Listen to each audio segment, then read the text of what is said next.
Down in Atlanta where rhythm drums strong, riders unite after a whole year gone. Heritage and history blended so sweet, a family reunion beat by beat. We are here at Black Riders Weekend Live, and we are here with Ronda Racha Penrice. Rhonda. How are you? I'm great. I love it. I'm good. Thank you. So tell us, what are you doing here at Black Riders Weekend? Well, I am here because we are in partnership, Black Women Film Network, which I sit on their board. They were in talk with the lovely Miss Tamika, and here we are supporting. So, and I'm an actual author, so it made sense for me to speak. Yeah, and I feel like one thing about Black women, we are absolutely going to be multi-hyphenate. We're going to do a little bit of everything. Absolutely. And so with that being said, it's like, which direction do we go in? Tell us about first today. I know you were on a panel today. Tell us a little bit about that. You did some great work in that one. Yes, we did a panel on banned books today, and so we talked about censorship, and if you've been keeping up with any headlines, some of our favorite books, even Maya Angelou's "I Know Why the Cage Bird Sings" is banned, and you're like, why? But we know why. We know why. I was like, spoiler alert, we know why. And I just feel like, first of all, thank you for being a part of that conversation, for facilitating, and then also for the work that you do as a historian. And I would love to know, how do you feel like being a historian, like that aspect of your identity plays into your role as an author and as a creative?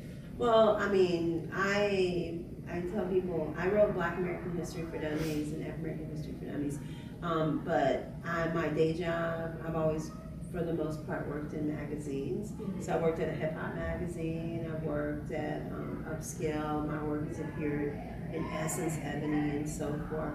And so I've always used my historical background. A lot of times I've written the things that people don't want to write, mm-hmm. or aren't able to write. So like when I was at Upscale many moons ago, I wrote a feature on the Haitian Revolution. So, or like doing pieces in South Carolina about Gullah Geechee culture and so forth.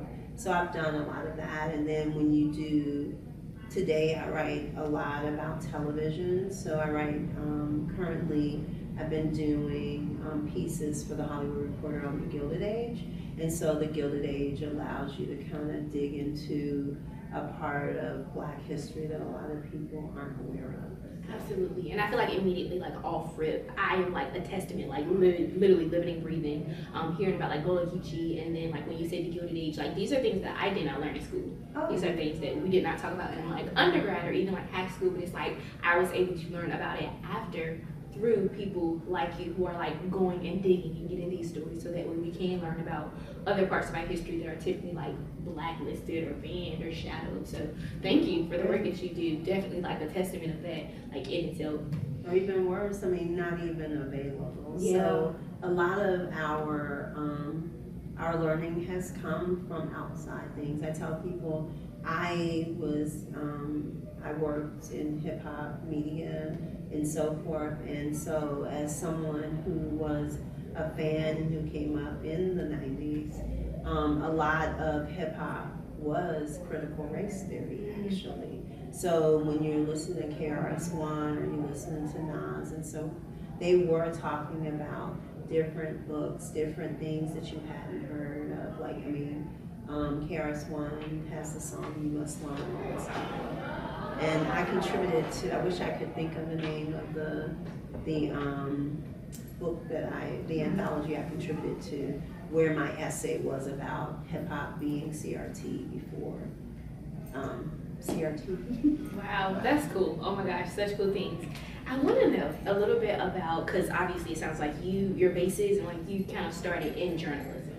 Well, no, I started as a writer. Okay. So, I mean, in literature. Mm-hmm. So my background, I went to Columbia University, undergrad in New York City, and I majored in English and history. I went to grad school briefly at NYU, where I did individualized course studies, but then I went to grad school at Ole Miss, where I did Southern studies. Wow. So my background, my first job writing, being regularly published, was for this publication called the Quarterly Black Review of Books. So I would do a section called Books Worth Noting. So everything I do now started out basically because I was a book reviewer. Got you. Okay, and with that, you kind of also like pivoted, make that transition sometimes, or you bounce back and forth between journalism. Well, I mean, book reviewing, I see journalism, I'm not a trained journalist. And so for me personally, I think that a lot of journalism teaches you to have a specific point of view. And so a lot of times when I talk to people, I don't come in with an agenda. Of course, there are certain things, even when you're covering television, that people want to know, but I don't come in only wanting to give an answer. And we see that a lot when if you look at the news, you will see people ask questions and they keep coming back to that one question that people don't want to answer. And because for them, the story is getting that answer.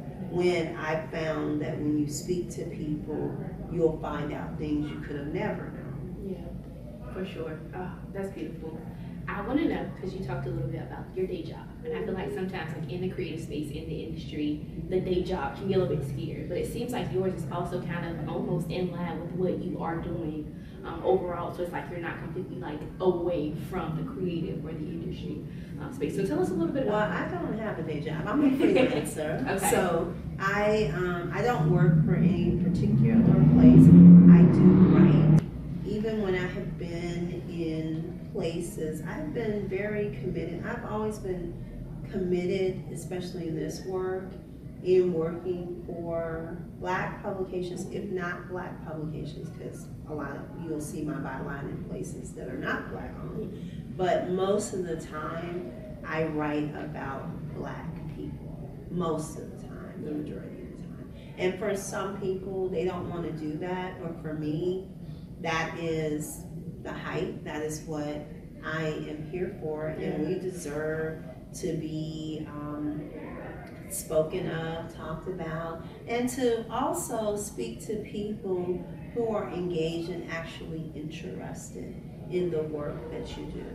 And so that is the biggest thing I bring when I talk to people, that a lot of the filmmakers and even television actors and so forth, when I talk to them, like, because I specialize in Black culture, I do my best to watch as many Black productions as possible. So I'm on the BET Pluses, I'm on All Black, I'm on Tubi, and all this stuff, in addition to watching the shows that are on Stars, watching the shows that are on HBO and so forth, because also I watch webisodes. Like, there are people that are now actors that I used to watch on YouTube.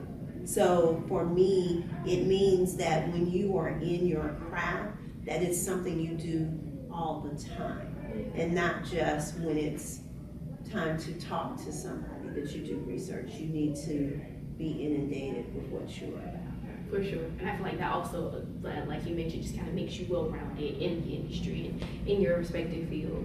I want to talk a little bit about Black Women. Is it Black Women Film Network? What is it? Well, so Black Women Film Network, our founder, Ms. Gripper, Cheryl Gripper, our organization almost 30 years old now, and so she's still with us. And so Black Women Film Network, we can be found at Black Women Film on Instagram, but right now we are probably the most recognized, in that, we have almost 50K followers on IG, of a group supporting and championing Black women in film, television, and beyond. And so we are living in a time where Black women are doing so many dynamic things, and we do have Black women who not only are screenwriters, but we have Black women who have their books optioned for films.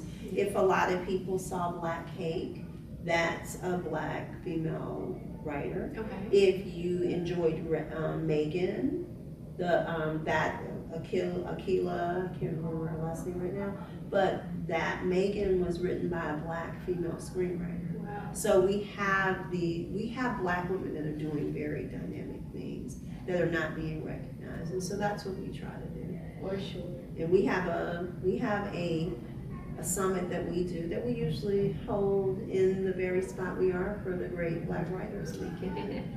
So I love that. So that means y'all gotta make sure y'all go check that out. Get plugged in with Black Women Film Network so that you can make sure you are tapped in, especially if you're a Black woman. But ways you can support, ways they can connect, ways they can kind of help really champion that vision. So we thank you for that work.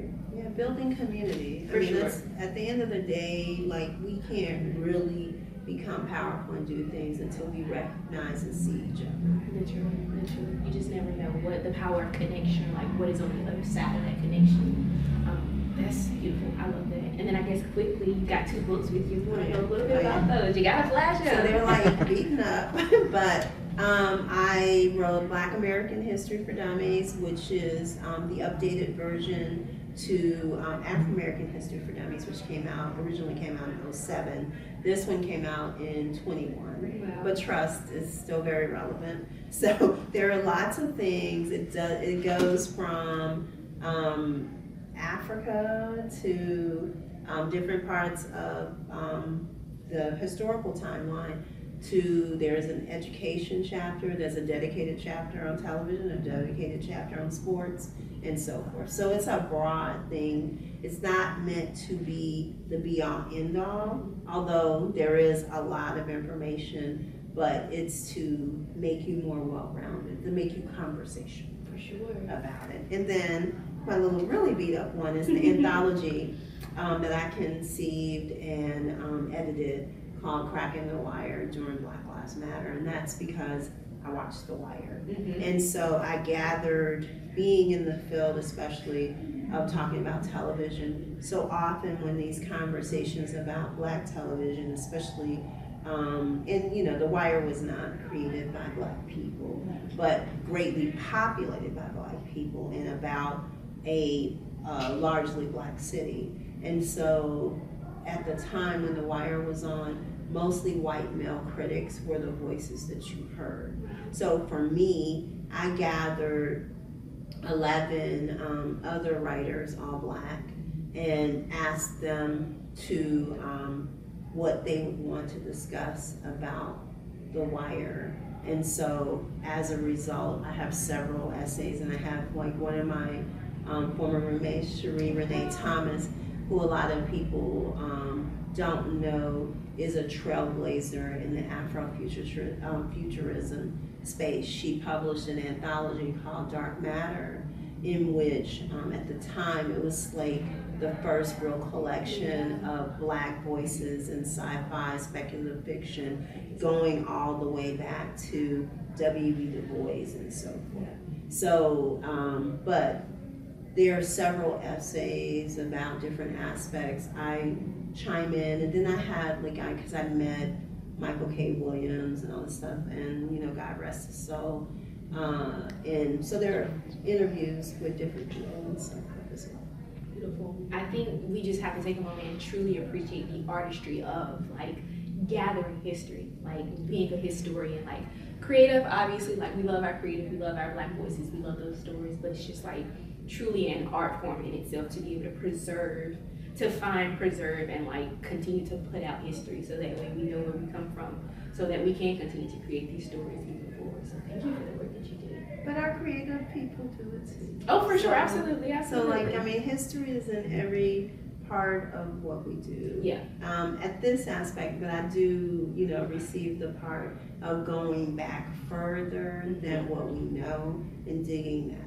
Dig a little bit deeper. Yeah, for sure. Well, tell the folks where they can find you. Any other things that you want to plug that you give us a little tidbit about? Well, you can find me on IG and Twitter at Ronda Racha, RONDARACHA. And hopefully I will have a book on the Harlem Renaissance coming. And that's to shake up a lot of what we think we know about the Harlem Renaissance, and because number one, let's start with, it was not called the Harlem Renaissance, and it was not just a movement in one place. It was a national, international movement. So. Wow. Well, you heard it here, folks. Thank you again for listening to us, and be sure to catch the next episode.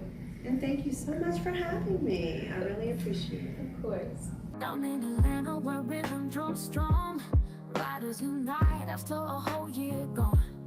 Heritage and history blended so sweet. A family reunion beat by beat. Ink on the page, hearts in a dance. Past meets the future at every chance. Creativity flows like a beat so true. A family reunion, this joy is for you. Good vibes all rise and change on the way. We celebrate